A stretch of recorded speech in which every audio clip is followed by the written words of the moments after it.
Hi friends, నమస్తే. ఇందిరమ్మ ఇండ్లకి సంబంధించినటువంటి బిగ్ బ్రేకింగ్ న్యూస్ అయితే రావడం జరిగింది. అది ఏమిటి అంటే, అనర్హులకి మళ్ళీ అప్లికేషన్ చేసుకునేటటువంటి అవకాశాన్ని ఇందిరమ్మ ఇండ్లకి సంబంధించినటువంటి రాష్ట్ర ప్రభుత్వ పెద్దలు అయితే కల్పించడం జరుగుతుంది. ఇక్కడ లిస్ట్ 1, లిస్ట్ 2లపై మళ్ళీ రీసర్వే అనేది కూడా చేయడం జరుగుతుంది.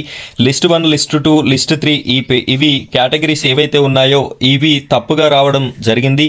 అలా తప్పుగా వచ్చినటువంటి వారు కంప్లైంట్ చేసుకోగానే వారికి మళ్ళీ రీసర్వే అనేది కూడా చేయడం జరుగుతుంది అని చెప్పేసి ప్రభుత్వ పెద్దలు అయితే చెప్పడం జరుగుతుంది. ఈ యొక్క అనర్హులకి మళ్ళీ అప్లికేషన్ ఏ విధంగా పెట్టుకోవాలి అనే పూర్తి వివరాలని, ఈ రీసర్వేకి సంబంధించిన పూర్తి వివరాలని మనం ఈ వీడియోలో చూద్దాం. వీడియోని ఎక్కడా కూడా స్కిప్ చేయకుండా చివరి వరకు కంటిన్యూ చేయండి. అలాగే మొదటిసారిగా మన ఛానల్ని చూస్తున్న ప్రతి ఒక్కరూ మన ఛానల్ని సబ్స్క్రైబ్ చేసుకోండి. పక్కన ఉన్నటువంటి బెల్ ఐకాన్ పైన ట్యాప్ చేసి ఆల్ అని సెలెక్ట్ చేసుకోండి. మీరు ఇలా చేయడం వల్ల నేను పెట్టే ప్రతి వీడియో కూడా మీ వరకు రావడం జరుగుతుంది. అలాగే ఈ వీడియోని ఒక లైక్ చేయండి. ఇప్పుడైతే మనం వీడియో టాపిక్లోకి వెళ్ళిపోదాం. ఫ్రెండ్స్, ఇక్కడ న్యూస్ ఆర్టికల్ అనేది మీరు చూడొచ్చు. గ్రేటర్ హైదరాబాద్ జిల్లాల పరిధిలో ఇందిరమ్మ ఇండ్ల దరఖాస్తుల క్షేత్ర స్థాయి అధ్యయన ప్రక్రియ పూర్తయింది.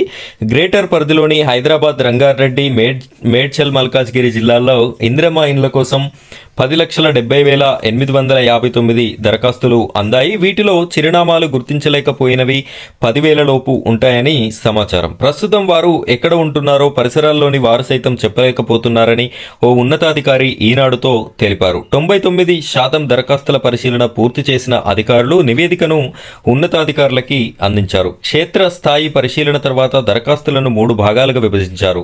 ఇల్లు లేకపోయినా సొంత స్థలం ఉన్నవారిని L1 గా, ఇల్లు స్థలం లేని వారిని L2 గా, అర్హులు కాని వారు L3 గా విభజించారు. దరఖాస్తుదారులకి మరో అవకాశం. క్షేత్రస్థాయి పరిశీలనలో అర్హులుగా కొన్ని దరఖాస్తులను అధికారులు గుర్తించారు. సొంత ఇల్లు ఉండడం, ఆదాయ పన్ను చెల్లిస్తుండడం తదితర కారణాలతో వారిని అనర్హుల జాబితాలో చేర్చారు.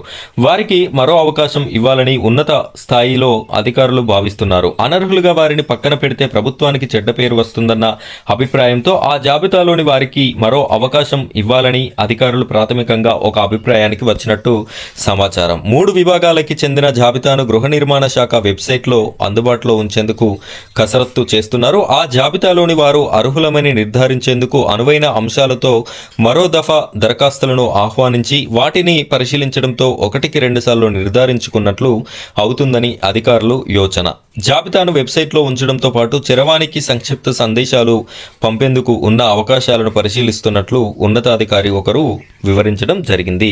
ఫ్రెండ్స్, ఇది ఎవరైతే అనర్హులు ఉన్నారో తెలంగాణ రాష్ట్రంలో వారికి మళ్ళీ ఒకసారి అవకాశం అనేది ఇచ్చి మళ్ళీ అప్లికేషన్ ప్రాసెస్ అనేది పెట్టించి వారు అర్హులా కాదా, అనర్హులుగానే ఉండిపోతారా అనే విషయాన్ని అయితే తేల్చడం జరుగుతుంది అని చెప్పేసి ప్రభుత్వ ఉన్నతాధికారులు అయితే తెలియజెప్పడం జరుగుతుంది. ఇది ఈ ఇందిరమ్మ ఇండ్లకి సంబంధించినటువంటి తాజా అప్డేట్స్.